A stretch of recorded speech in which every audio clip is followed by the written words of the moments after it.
Hi, fellow Canadians. My name is Mike Morrow, and today's January 18th of 2023.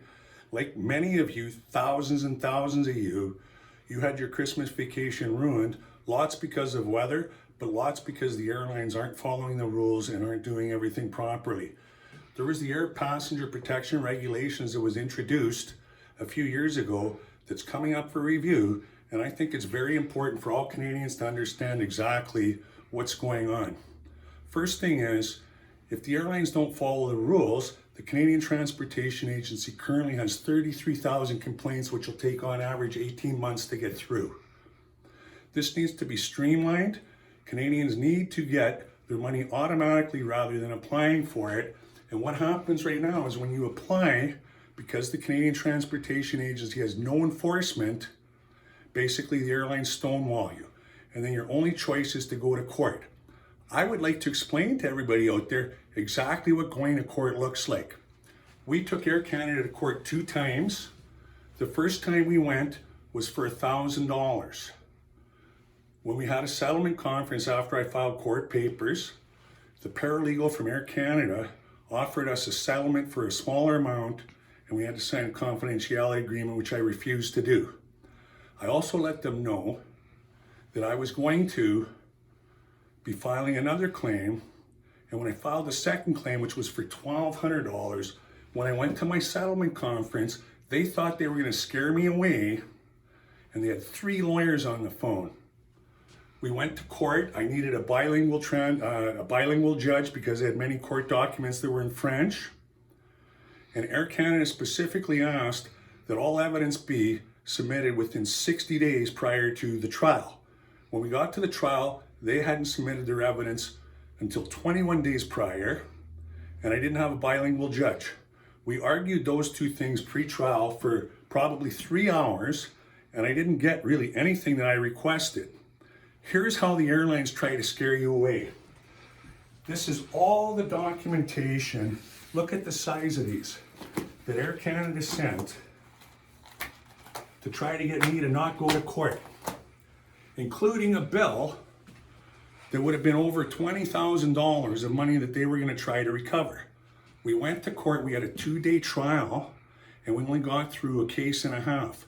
They sent 3 people up to Thunder Bay to defend a $1,000 and a $1,200 claim. This is just dirt papers. Now I want to show you our documents. We needed triplicates of everything. We had to find other court cases. We got all the airline tariffs, the Air Traffic Act, all kinds of court decisions, all our documentation. There is over 40 pounds of paper here. The first trial we won, and the judge said that I should have accepted their offer with a confidentiality agreement. And because I didn't, Air Canada was awarded $1,500 towards the $30,000 approximately that they spent.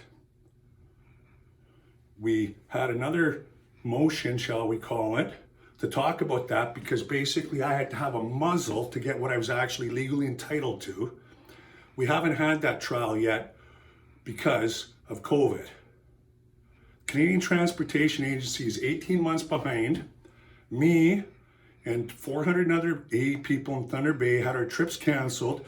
Sunwing owes us all $500 times 480 people is $240,000. I had a meeting with Minister Patty Hadu yesterday, and I went to Marcus Powlowski's office, who's the Fort William MP, and I showed him all of this and asked him to take a picture. And I would like Gabor Lukacs from Air Passenger Rates Canada and myself to have a meeting with the Transportation Minister and get to the bottom of this and find out exactly what's going to be done. Because I followed the rules. This is my reward for following the rules. Is that what it's like to live in Canada? You decide. You need to call your member of parliament and have something done about this. This is happening to thousands of Canadians every day. One other thing I would like to bring up, when I went to court, I had Air Canada's annual report, and their president was paid over $50 million the year that we went to court.